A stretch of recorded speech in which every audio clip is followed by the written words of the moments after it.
What's going on, guys? I don't know if you've read the quite famous article now that goes back about 8 or 9 years perhaps, by Julian Smith, called How to Stop Giving an F About What Other People Think of Me. Something along those lines. You may have read it. You can look it up online.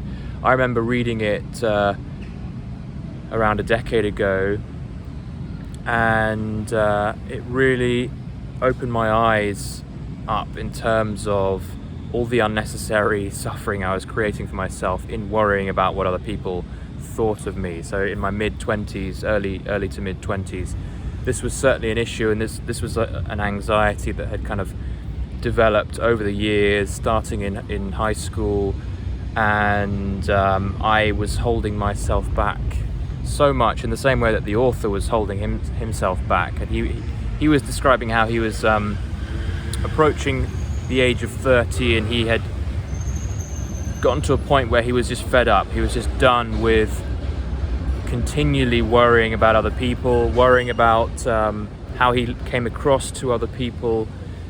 He was frustrated about how his life was being stunted and held back because he had all these insecurities and thoughts and ideas about who he was that was holding him back.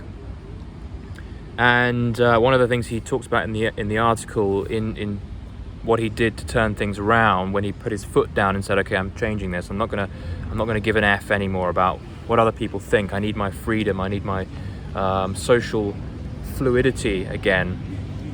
And one of the things he talked about was that he said was really important in his development out of that sort of social anxiety that a lot of us have to varying degrees. And that fear of judgment from other people, that fear of rejection that can hold us back in so many areas of life. You just look at your life and ask yourself the question, how is the fear of judgment from other people holding me back? How is it stunting me from going up to women and approaching them and asking people out for dates, to presentations at work, to selling things and launching your products, and all of this stuff kind of relies on being able to handle rejection, because ultimately we're all going to be rejected. It's a inevitability. And as Alfred Adler once said, all suffering is rooted to our interpersonal issues, i.e. our interactions with other people, our thoughts around our relationships with other people, our thoughts around rejection are the driving force behind all of our suffering. And it's really interesting because that's definitely true when you really dig into it. And so to go back to this article, one of the things that Julian Smith talked about as being pivotal in his seeing change and being able to get over his anxieties and insecurities was doing more things that made him feel embarrassed, doing more things that brought a certain level of cringe. And that got me thinking, that does actually make a lot of sense. Because a lot of us spend our lives, apologies for the noises here, a lot of us spend our lives trying to avoid embarrassment, trying to avoid cringe, doing things that might make us tighten up because we're worried about what other people think. And actually it's the actual doing of it, it's actually inviting more of it into our lives and doing things that might risk rejection, right, and might risk ridicule and might make us feel embarrassed. Doing more of those things, whether it's going up to someone in public and asking them a question, or doing a video like I'm doing here with all the ridiculous noises going on. Those are obviously a couple of examples. There are so many other things. I was just watching a guy over there in the park who had covered himself in white paint and was being a kind of robot in public, and then that's going to invite a certain level of feeling embarrassed and feeling out of place. But of course it's the doing of those kinds of things and introducing more of that, more cringe, more moments where you're like, what am I doing, this is ridiculous, and more discomfort socially. It's exposing yourself to those things that's going to help you overcome that fear that attaches itself to us a lot of the time, and it'll never go away. We'll always feel a little bit nervous in certain situations, but what's key is our being able to tolerate that uncertainty around what other people are going to think. It's about being able to tolerate being thought of as silly or stupid by others. Because if you can handle that, you really can handle anything. So going back to the Alfred Adler quote again, all suffering, all problems are interpersonal problems. All human suffering is an interpersonal problem. So if you can handle the fear of embarrassment, which is at the root of all of it really, the fear of embarrassment, the fear of rejection, the fear ultimately of abandonment by your tribe, by your people, if you can step into those moments where you risk embarrassment, where you risk that sense of, oh God, people are going to think I'm strange, and move through it, survive it, you are going to be so powerful, and so much opportunity will open up to you immediately. Think about how life is pre being okay with being embarrassed and post being okay with being embarrassed, i.e. feeling fine and doing things and not being inhibited by this worry that you're going to be embarrassed. Think about how much opens up for you. So when I read this article many years ago, I realized that I needed to change things up. I was being held back so much by my fears, by my social anxieties. I was so nervous and pent up in group situations, and I couldn't do public speaking or anything like that. And I was avoidant. I avoided relationships, and I avoided meeting new people and going out and things like that, because it just brought so much unnecessary fear, but at quite an intense level. So I realized, that this article gave me the kick up the butt to change things. And I did some research on things like exposure therapy and desensitization as a means to, the idea of doing more embarrassing things really made sense to me. So I wanted to see if I could incorporate more of that. I ended up creating my own program back in 2014, 13-ish, and my own program of desensitization, whereby I laid out a sequence of tasks that I would set myself to do every day in London, when I was living in London, that involved going up to people and talking to strangers, and starting from a kind of low level of intensity, you could say. So things like asking people for the time, asking for directions, complimenting people as you moved further up the ladder of doing embarrassing things, asking various questions, getting selfies with people. There was even a stage where I was singing the ABCs in front of someone outside of a bank in the middle of London. But you can see, no one really wants to do those things, and it invites a lot of nervousness because you're risking rejection, even from a total stranger who you shouldn't really be caring about, because you're never going to see them again, but we do. But the more of that I did, and so I did the program, and I worked through hundreds and hundreds of drills, and I did the same thing over and over again, like for example asking people for the time over and over again, and I moved all the way through it, and it took me about 5 weeks or so of continual, don't know why it's so noisy today of all days, so moving through weeks and weeks worth of different drills at different various levels of intensity, that and all stuff that was out of my own program.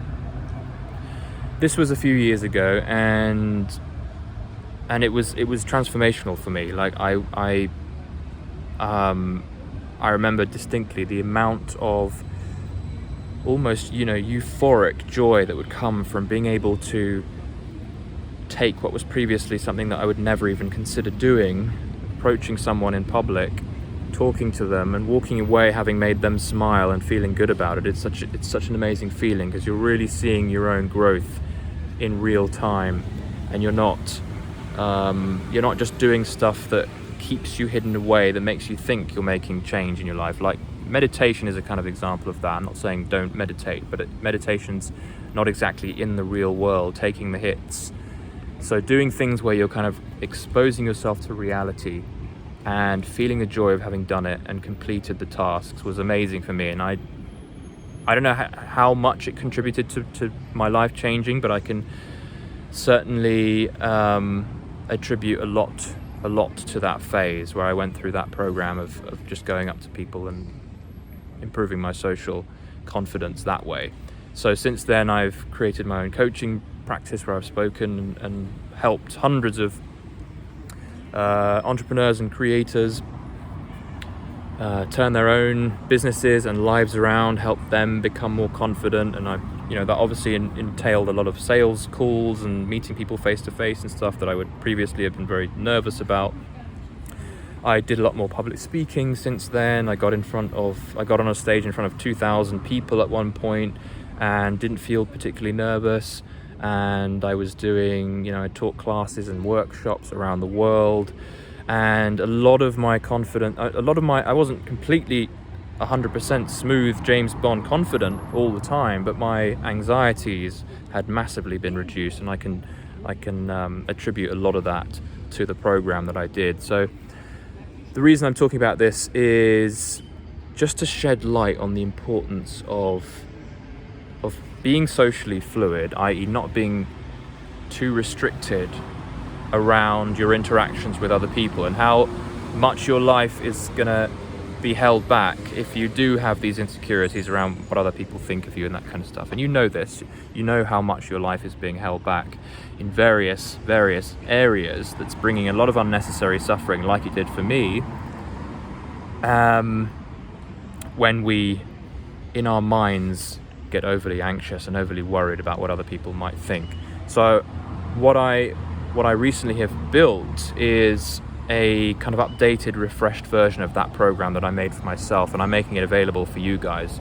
For those of you who are interested in, some pretty significant transformation in the world of being relaxed around talking to people, being assertive, and also think about all the other ways this kind of stuff is going to transfer into other areas of your life. It just brings a general increased level of a sense of confidence in all areas of life. So I've created a new program. It's coming soon, within the next few days, as of June 23rd today, 2021.